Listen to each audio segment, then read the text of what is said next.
राज्यभरातील सर्व लाडक्या बहिणींसाठी पुन्हा एकदा अतिशय महत्त्वाची बातमी समोर आली असून आता बहिणी ज्या बातमीची प्रतीक्षा करत होत्या अखेरकार ती बातमी समोर आली असून आता बहिणींच्या खात्यावरती पैसे जमा होण्याचा मार्ग मोकळा झाला आहे। एकंदरीत जर बघायला गेलं तर सरकारच्या माध्यमातून आतापर्यंत 18 हप्ते वाटप करण्यामध्ये आले होते, म्हणजेच की नुकताच डिसेंबर महिन्याचा 18वा हप्ता हा बहिणींच्या खात्यावरती जमा करण्यामध्ये आला होता। परंतु बऱ्याच अशा बहिणी होत्या की त्यांच्या खात्यावरती नोव्हेंबर महिन्याचा 17वा आणि डिसेंबर महिन्याचा 18वा हप्ता हा जमा झाला नव्हता, कारण की ई-केवायसीच्या काही तांत्रिक कारणांमुळे बऱ्याच बहिणी हप्त्यापासून वंचित राहिल्या होत्या। बऱ्याच बहिणींचा हप्ता हा बंद झाला होता।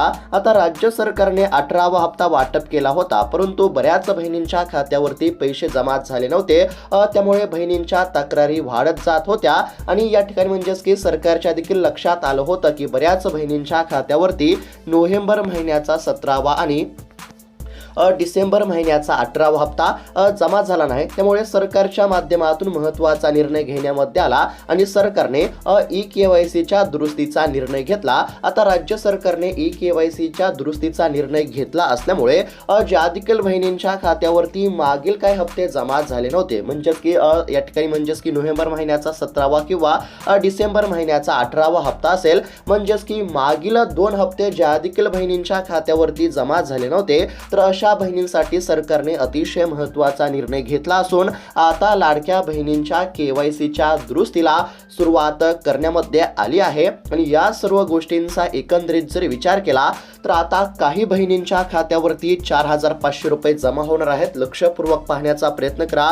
त्यानंतर काही बहिणींच्या खात्यावरती 3,000 रुपये आणि काही बहिणींच्या खात्यावरती 1,500 रुपये जमा होणार। आता 4,500 रुपये कोणत्या बहिणींच्या खात्यावरती जमा होणार, तर बघा, ज्या बहिणींच्या खात्यावरती नोव्हेंबर महिन्याचा 17वा आणि डिसेंबर महिन्याचा 18वा हप्ता जमा झाला नसेल, तर अशा बहिणींच्या खात्यावरती 17व्या हप्त्याचे 1,500 रुपये, 18व्या हप्त्याचे 1,500 रुपये आणि आता नवीन जो हप्ता जमा होणार आहे म्हणजेच की जानेवारी महिन्याचा 19वा हप्ता, या 19व्या हप्त्याचे 1,500 रुपये, म्हणजेच की ज्या बहिणींच्या खात्यावरती 17वा आणि 18वा हप्ता जमा झाला नाही, तर अशा बहिणींच्या खात्यावरती आता 17वा, 18वा आणि 19वा हप्ता हा जमा होणार आहे। या 3 हप्त्यांचे किती, तर 4,500 रुपये जमा होतील।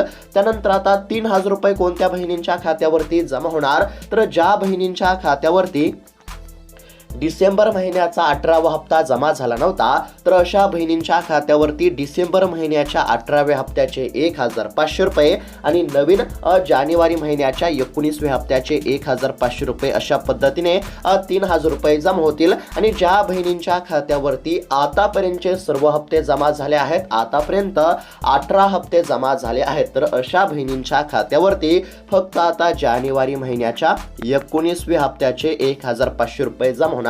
हे लक्षात घेणं अत्यंत आवश्यक आहे। आता सरकारच्या माध्यमातून लाडक्या बहिणींच्या केवायसीच्या दुरुस्तीला सुरुवात झाली आहे, परंतु आता हप्ते नेमके कधी जमा होणार, म्हणजेच की ज्या बहिणींच्या खात्यावरती आतापर्यंत सर्व हप्ते जमा झाले होते, आतापर्यंत 18 हप्ते जमा झाले होते, तर अशा बहिणींच्या खात्यावरती आता जानेवारी महिन्याचा 19वा हप्ता नेमका कधी किती वाजेपर्यंत जमा होणार। त्यानंतर ज्या बहिणींच्या खात्यावरती 18वा हप्ता जमा झाला नव्हता, तर अशा बहिणींच्या खात्यावरती 18वा आणि 19वा हप्ता कधी जमा होणार। त्यानंतर ज्या बहिणींच्या खात्यावरती 17वा आणि 18वा हप्ता जमा झाला नव्हता, तर अशा बहिणींच्या खात्यावरती 17वा, 18वा आणि 19वा हप्ता नेमका कधी जमा होणार हे देखील जाणून घेणं अत्यंत आवश्यक आहे। आणि याच बद्दलची अतिशय महत्त्वाची बातमी आपण या ठिकाणी पाहण्याचा प्रयत्न करू।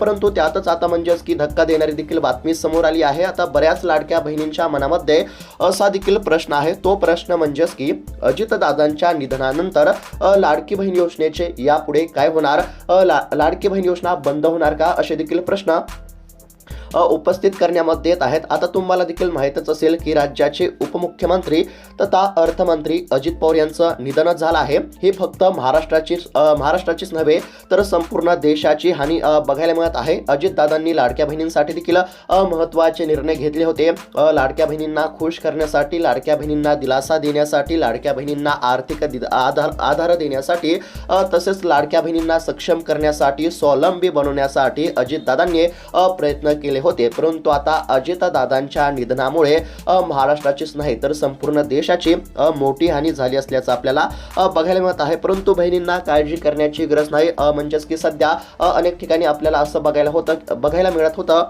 की अजितदादांच्या निधनानंतर लाडकी बहीण योजना बंद होणार का काय, म्हणजेच की असे देखील प्रश्न उपस्थित करण्यामध्ये येत होते की लाडकी बहीण योजना बंद होणार, परंतु काळजी करण्याची गरज नाही. लाडकी बहीण योजना ही बंद होणार नाही. नियमितपणे तुमच्या खात्यावरती हप्ते जमा होतील, म्हणजेच की लाडकी बहीण योजना ही चालूच राहणार आहे, हे देखील लक्षात घेणं अत्यंत आवश्यक आहे. अजितदादा यांना भावपूर्ण श्रद्धांजली.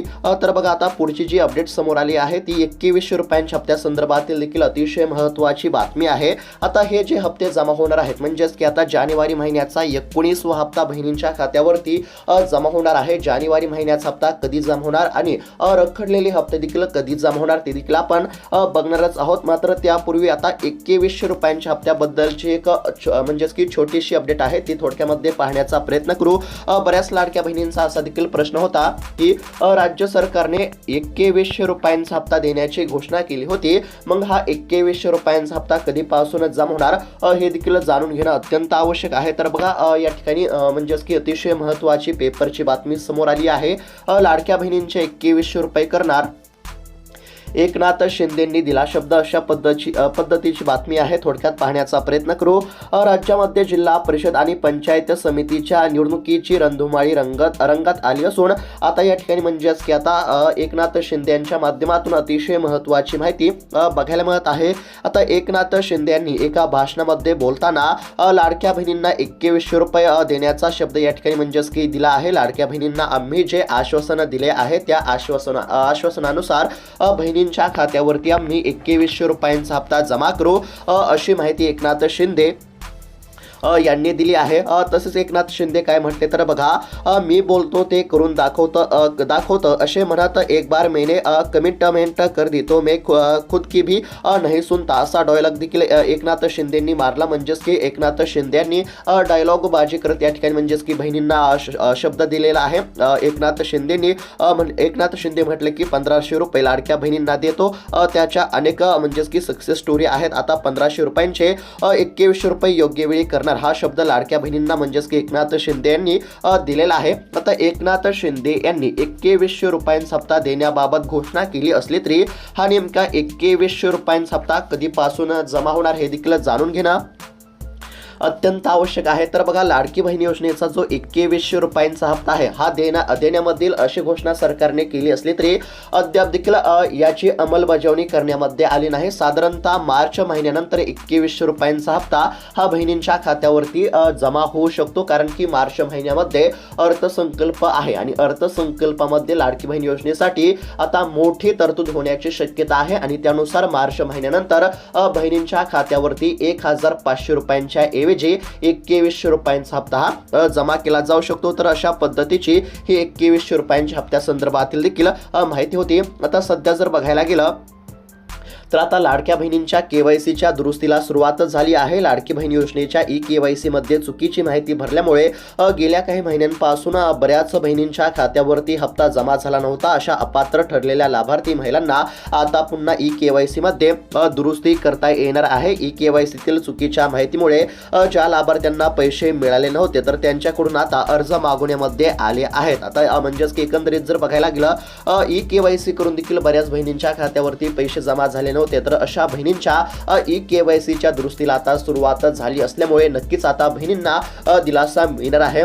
तसेच आता ई-केवायसी करण्यासाठी मुदतवाढ मिळण्याची देखील शक्यता असल्यामुळे ज्या लाडक्या बहिणींनी ई-केवायसी केली नव्हती अशा देखील बहिणींना आता नक्कीच या ठिकाणी दिलासा मिळणार आहे. तसेच या ठिकाणी सरकारने 181 या नंबरची हेल्पलाईन देखील सुरू केली आहे. ज्या बहिणींची काही तक्रार असेल, अडचण असेल तर अशा बहिणी नक्कीच 181 या हेल्पलाईनवरती कॉल करू शकता. आता या सर्व गोष्टींचा एकंदरीत जर विचार केला तर आता फेब्रुवारी महिन्याच्या पहिल्या किंवा दुसऱ्या आठवड्यापर्यंत या ठिकाणी रखडलेले सर्व हप्ते आणि जानेवारी महिन्याचा हप्ता हा जमा होण्याची दाट शक्यता आहे. आता हप्ता जमा होण्यास विलंब का होत आहे, म्हणजेच की जानेवारी महिन्याचा जो 19वा हप्ता आहे हा जानेवारी महिन्यामध्ये जमा होणे अपेक्षित होते, परंतु त्यातच या ठिकाणी म्हणजेच की महाराष्ट्राला धक्का देणारी बातमी समोर आली. ती म्हणजेच की राज्याचे उपमुख्यमंत्री तथा अर्थमंत्री अजित पवार यांचं निधन झालं। या बातमीमुळे सध्या म्हणजेच की अख्खा महाराष्ट्र निशब्द झालेला आहे।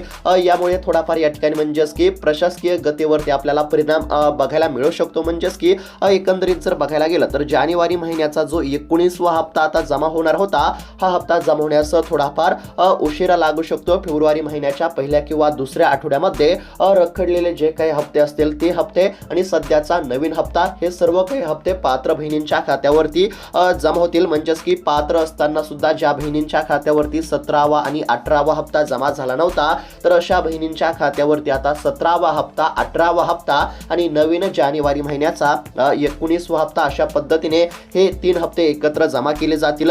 ज्या बहिणींच्या खात्यावरती डिसेंबरचा 18वा हप्ता जमा झाला नव्हता, तर अशा बहिणींच्या खात्यावरती 18वा हप्ता आणि सध्याचा नवीन जानेवारी महिन्याचा 19वा हप्ता एकत्र जमा केला जाईल। आणि ज्या बहिणींच्या खात्यावरती आतापर्यंतचे सर्व हप्ते जमा झाले होते, म्हणजेच की आतापर्यंत 18 हप्ते जमा झाले होते, तर अशा बहिणींच्या खात्यावरती आता जानेवारी महिन्याच्या 19व्या हप्त्याचे पैसे जमा होतील। तर अशा पद्धतीने रखडलेले काही हप्ते आणि सध्याचा नवीन हप्ता अशा पद्धतीने सर्व हप्ते एकत्र तुमच्या खात्यावरती फेब्रुवारी महिन्याच्या पहिल्या किंवा दुसऱ्या आठवड्यापर्यंत जमा होतील। सध्या जर बघायला गेला तर KYCच्या दुरुस्तीला आता सुरुवात झाली असल्यामुळे ज्या बहिणींच्या खात्यावरती पैसे जमा झाले नव्हते, तर अशा बहिणींना आता नक्कीच या ठिकाणी दिलासा मिळणार आहे। तसंच KYC करण्यासाठी देखील मुदतवाढ मिळणार असल्यामुळे नक्कीच बहिणींना दिलासा मिळणार आहे। आणि तसेच 181 या नंबरची हेल्पलाईन सुरू असल्यामुळे यावरती देखील तुम्ही संपर्क साधू शकता। जर तुमची काही तक्रार असेल, अडचण असेल,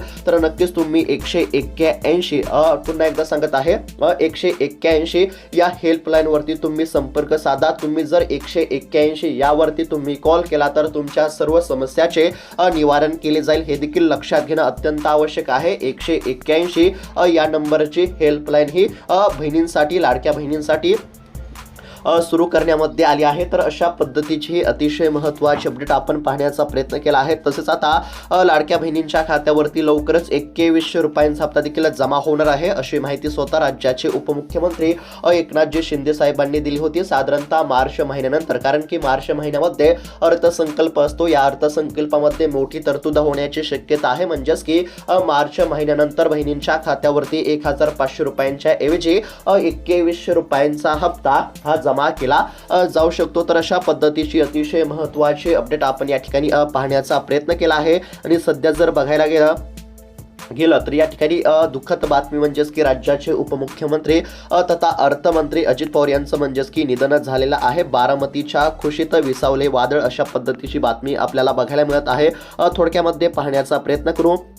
महाराष्ट्राच्या गेल्या 3.5 दशकांच्या राजकारणामध्ये कणखर, निर्णयक्षम, स्पष्ट वक्ता, दूरदर्शी, राज्याच्या प्रश्नावरती हुकमी पडक असलेला, करारी आणि दिलेल्या शब्दाला जागणारा नेता म्हणून प्रतिमा असलेल्या अवघ्या महाराष्ट्राचे दादा तथा उपमुख्यमंत्री अजित पवार यांचे बुधवारी 28 तारखेला सकाळी बारामती येथे झालेल्या विमान अपघातामध्ये निधन झाले। अजित पवार यांच्या अकाली निधनामुळे संपूर्ण राज्य शोकसागरामध्ये बुडाली असून एका उमद्या नेत्याच्या पर्वाचा अस्त झालेला आहे। दिलेली वेळ पाहणाऱ्या अजितदादांची वेळ नेमकी चुकलेली आहे, अशा जनभावना व्यक्त होत आहेत। सध्या जर बघायला गेला तर अजित पवार यांच्या निधनामुळे अख्खा महाराष्ट्र नव्हे तर संपूर्ण देश हळहळला आहे। म्हणजेच की संपूर्ण देशाचे या ठिकाणी मोठे नुकसान झालेले आहे। सध्या जर बघायला गेलं तर अजित पवार हे मुंबईतून निघाले होते बारामती या ठिकाणी, म्हणजेच की जिल्हा परिषदेच्या निवडणुका असल्यामुळे अजितदादांच्या सभा होत्या, परंतु अजितदादांची वेळ चुकली असं म्हणजेच की बघायला मिळत आहे।